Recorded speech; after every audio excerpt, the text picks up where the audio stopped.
ഇന്ന് പൈനാപ്പിൾ കൊണ്ടുള്ള സോപ്പാണ് തയ്യാറാക്കാൻ പോകുന്നത്. നമ്മളൊരു ബിസിനസ് സ്റ്റാർട്ട് ചെയ്യുമ്പോൾ ആ ബിസിനസ്സിൽ നിന്ന് കിട്ടുന്ന ലാഭമോ നഷ്ടമോ അതൊന്നും അല്ല നമ്മൾ കണക്ക് കൂട്ടേണ്ടത്.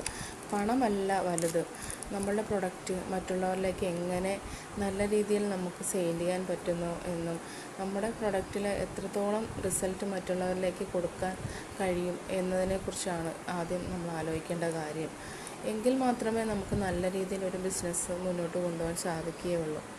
ലോക്കലായിട്ടുള്ള പ്രൊഡക്റ്റ് വെച്ച് നമ്മൾ ഒരു സാധനം സെയിൽ ചെയ്താൽ അത് അധിക നാൾ ഓടത്തില്ല. കാരണം അതിൽ വാല്യൂ ഉണ്ടാകത്തില്ല.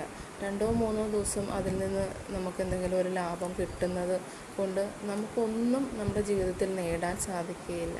അതുകൊണ്ട് എപ്പോഴും നമ്മൾ ഒരു ബിസിനസ് സ്റ്റാർട്ട് ചെയ്യുമ്പോൾ നല്ല രീതിയിലുള്ള ക്വാളിറ്റി സാധനങ്ങൾ സെയിൽ ചെയ്യാൻ ശ്രദ്ധിക്കുക, സപ്പോർട്ട് ചെയ്യുക.